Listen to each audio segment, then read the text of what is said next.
इस वीडियो में हम कुछ ऐसी सब चिन्ह के बारे में पढ़ेंगे कि जो आते तो बार बार हैं, लेकिन वो बहुत ज़्यादा कन्फ्यूज करते हैं। मतलब वो कि हर डिटेक्शन में वो आते हैं, लेकिन वो सारे बनते बिल्कुल सेम तरीके से बनते हैं और जिनमें बहुत सारी कन्फ्यूजन रहती है। जैसे कि पहला सब चिन्ह है अपना ये का जो बुक में दिया हुआ है का, वो दिया हुआ है, ये लाइन है। लाइन से ऊपर थोड़ा बहुत ये बड़ा सा बनाया है इन्होंने चिन्ह।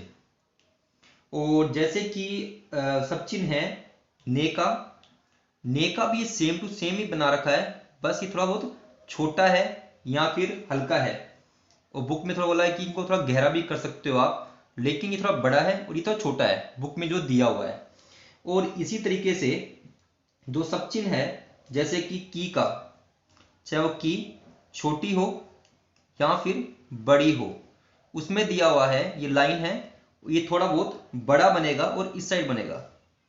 और इसी प्रकार से जो के का दिया हुआ है वो दिया हुआ है कि लाइन पे बनेगा थोड़ा बड़ा टाइप का।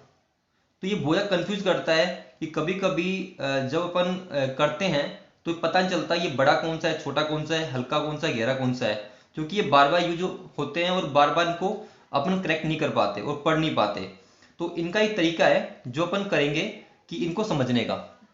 जैसे कि पहला सब चिन्ह है ये का है, तो आप इसको का को सेम ये बड़ा छोटा हल्का कुछ भी ना करके सिंपल एक छोटा सा ये डैश बना सकते हो, तो ये होगा का। और ने की बात है, ने में आप कर सकते हो ये लाइन पे, इसमें कोई भी हल्का गहरा कुछ भी नहीं है, एक सिंपल सा छोटा सा डैश है जो ये लेफ्ट साइड में थोड़ा बहुत क्या झुका हुआ है, तो ये ऊपर आएगा का और ये ने का। की का आप कर सकते हो, इसमें छोटा बड़ा हल्का गहरा कुछ नहीं करना आपको, सिंपल आपको एक छोटा डैश बनाना है। ये राइट साइड में, मतलब ये लेफ्ट साइड में था और ये जो बना हुआ है राइट साइड में। और के का भी सिंपल आपको लाइन पे करना है। तो ये हो गए चारों। अब इसके अलावा है जैसे कि सब चिन्ह है फिर को का, कि को कैसे बनाए, तो को और एक वर्ड है आ को, इन दोनों को आपको बिल्कुल सेम बनाना है। वो बनाना है, ये लाइन है, लाइन के बीच में एक छोटा डैश, तो इसमें कोई हल्का गहरा नहीं है, इन दोनों को आपको सेम बनाना है। इसमें कोई भी सेंटेंस में कोई दिक्कत नहीं आएगी। को अगर आएगा तो आप को ही पढ़ोगे और आएगा तो आप आ ही पढ़ोगे, ये दोनों मिसमैच नहीं करेंगे। इसी प्रकार से एक सब चिन्ह है, अगर अब इसमें आता है से का सब चिन्ह, जैसे कि अगर सेव कैसे बनाएं, तो से का बुक में दिया हुआ है कि आप इसको ऐसे बनाएं, तो आप इसको चेंज कर सकते हो। एक वर्ड और है ही का जैसे कि बुक में शायद ये दिया हुआ है, तो या तो आप इस से को तो कर लो ऊपर और ही को कर लो नीचे, बाकी आपकी मर्जी है। या तो आप ही को ऊपर कर सकते हो और से को नीचे कर सकते हो, बाकी मर्जी है, लेकिन इनको आपको चेंज, ये सारे वर्ड आपको चेंज करने पड़ेंगे। जैसे कि इसमें एक वर्ड और है, जैसे कि मे का और एक है मैं, इनमें भी दिक्कत होती है। बुक में दिया हुआ है ये, अब ये सब चिन्ह उसका भी आता है, अब ये सब चिन्ह उसका भी है, तो उस और में कंफ्यूज रहता है। तो आप इन दोनों का सेम रख सकते हो, मैं का भी ऊपर डैश और मे का भी, मे का भी ऊपर डैश और मैं का भी ऊपर एक सीधा डैश, इसमें कोई हल्का गहरा नहीं है। बाकी सेंटेंस पता होता है कि कहाँ पे ये मैं पढ़ा जा रहा है और कहाँ पे मे पढ़ा जा रहा है।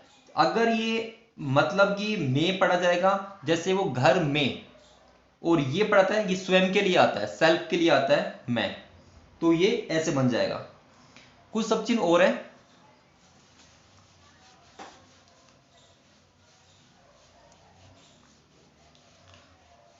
जैसे एक सब चिन्ह है पर, अब इसमें दिया हुआ है ऊपर, पे और ये पर, इन तीनों का सेम दिया हुआ है ऊपर डैश। अब ये मैं का भी सब चिन्ह बनता है, तो इसलिए इनको चेंज करना पड़ेगा आपको। आपको क्या करना है, जो पर है, जैसे कि अगर आप आगे पढ़ोगे एक सेकेंड।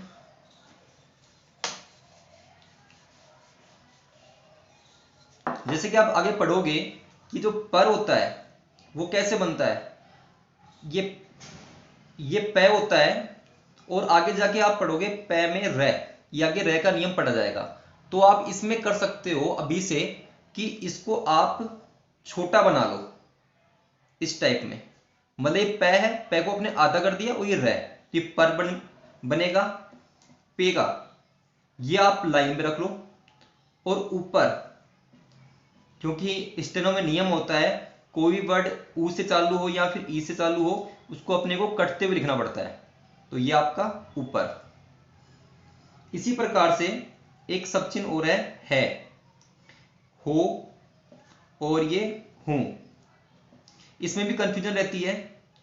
इसमें बुक में दिया हुआ है कि आप है और हूं को इस टाइप में बनाओ, और जो हूं है उसको रखो लाइन पर, और है को भी, मतलब कि ये तो है बिना बिंदु वाला, और इस है को बिंदु वाले को आप लाइन पे रखो। तो ये बहुत ज्यादा कंफ्यूज करता है, इसमें भी आप चेंज कर सकते हो। जैसे कि इन्होंने कहा कि जो है बिना बिंदु वाला, इसको आप ऊपर रखो इस टाइप में। तो आपको क्या पता कि जब आप स्टेनो लिखोगे कि इसमें है पे बिंदु आएगी या फिर नहीं आएगी, ये अपने को खुद को डिसाइड करना पड़ता है। तो आप ये कर सकते हो, क्योंकि इसका एक नियम होता है कि कहाँ पे बिंदु आएगी कहाँ पे बिंदु नहीं आएगी। जैसे कि थोड़ा बहुत बता रहा हूं मैं, जैसे कि अगर कोई भी वर्ड है कोई बहुवचन टाइप में है तो आप वहां पे बिंदु लगाते हो, और अगर लास्ट में बहुवचन नहीं है तो आप इसमें बिना बिंदु लगाओगे। जैसे कि जाते हैं, मतलब एक ट्रिक होती है कि अगर है से पहले एक ही मात्रा आए तो हमेशा बिंदु आती है, और एक ही मात्रा ना आए तो हमेशा बिंदु नहीं आएगी। तो इसी प्रकार से इन दोनों का आप सेम रख सकते हो एक 9 टाइप में। आपको टेढ़ा करने की कोई जरूरत नहीं है इस टाइप में कि आप टेढ़ा ही करो, बिल्कुल सीधा कर सकते हो आप। तो ये दोनों है और है, मतलब बिंदु वाला बिना बिंदु वाला दोनों सेम ही रहेगा, लाइन ऊपर रहेगा 9 टाइप में। हो का आए वो आप लाइन पे कर लो, और जो आए हूं उसको आप कटते हुए कर लो। तो ये कुछ वर्ड थे जिनमें बार बार कंफ्यूजन रहती है।